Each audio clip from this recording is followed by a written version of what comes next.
ధరణి దరిద్రంతోనే BRS ఓడిపోయిందని Telangana ముఖ్యమంత్రి రేవంత్ రెడ్డి అన్నారు. ధరణిని రద్దు చేసి కొత్తగా భూభారతి చట్టం తెచ్చామని ఆయన గర్వంగా చెప్పారు.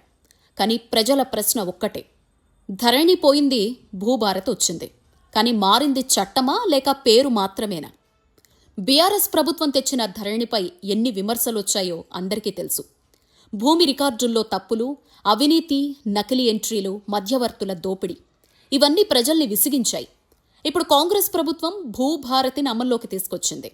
ఇది పారదర్శకమైన, సులభమైన వ్యవస్థ అనేది సీఎం మాట.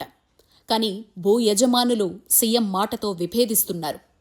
పేరు మాత్రమే భూభారతి, కానీ విధానం మాత్రం పాతదే అనే విమర్శలు ఉన్నాయి. ధరణిలో చేసిన తప్పులు, అవినీతి, ఆలస్యం, రాజకీయ జోక్యం ఇవన్నీ ఇక్కడ అలాగే ఉన్నాయనే ఆరోపణలున్నాయి. గతంలో కలెక్టర్లు కొంతవరకు నిర్ణయాలు తీసుకునేవారు అని, ఇప్పుడైతే మంత్రి అనుమతి లేనిదే ఒక్క ఫైల్ కదలదని అంటున్నారు. రంగారెడ్డి జిల్లా బాలాపూర్ మండలంలో ఒక భూమి కేసు దీనికి ఉదాహరణ.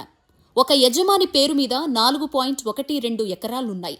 వక్ఫ్ బోర్డు వివాదం లేవనెత్తడంతో ఆ భూమిని నిషేధిత జాబితాలో పెట్టారు. కానీ హైకోర్టు, డివిజన్ బెంచ్, సుప్రీంకోర్టు వరకు అన్ని తీర్పులు ఆ యజమాని పక్షానొచ్చాయి.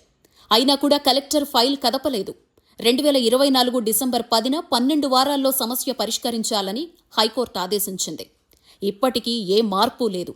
ఇంతకీ ఈ ల్యాండ్ ఫైల్ ఎందుకు కదల్లేదు అంటే కారణం చాలా సింపుల్, డీల్ కుదరకపోవడమే. భూమిపై నిషేధం ఎత్తివేయాలంటే 30% భూమి వాటాగా ఇవ్వాలనే డిమాండ్ తెరమీదకొచ్చిందనే ఆరోపణలున్నాయి. కొన్ని కేసుల్లో 20 నుంచి 25% అడుగుతున్నారట.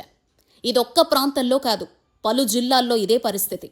ధరణి కాలంలో సిస్టమ్ పేరుతో దోపిడీ జరిగితే ఇప్పుడు భూభారతి కాలంలో అధికారం పేరుతో జరుగుతోందని ప్రజలు ఆరోపిస్తున్నారు. ఇంకా ఆసక్తికర విషయం ఏంటంటే భూభారతి చట్టంలో ఎక్కడా రాష్ట్రస్థాయి కమిటీ అనేదే లేదు.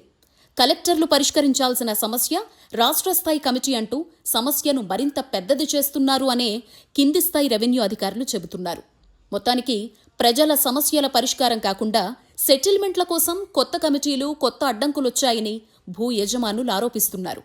భూముల ధరలు పెరుగుతున్న కొద్దీ ఆశలు కూడా పెరిగిపోయాయని, ఎంతో కొంత ముట్ట చెబితే పని జరిగిపోతుందనే పరిస్థితి నెలకొందని రియల్టర్లు విమర్శిస్తున్నారు.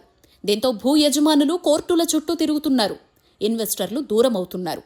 సిస్టమ్ పేరు కొత్తది, కానీ గేమ్ పాతదే అనే చర్చ తెరమీదకొచ్చింది. మొత్తానికి ధరణి రద్దయింది, భూభారత్ వచ్చింది. కానీ వ్యవస్థ ఏమాత్రం మారలేదు. చట్టం కంటే వ్యక్తిగత లాభం, రాజకీయ జోక్యం, మధ్యవర్తుల డిమాండ్లు ముందు వరుసలో ఉన్నాయి. భూమి రికార్డులు సరిగ్గా ఉంటే చాలు అనే స్థాయిలో ప్రజల ఆశలున్నాయి. ఈ వీడియోను లైక్ చేయండి, షేర్ చేయండి. ఇలాంటి వీడియోల కోసం మా ఛానల్ని సబ్స్క్రైబ్ చేసుకోండి.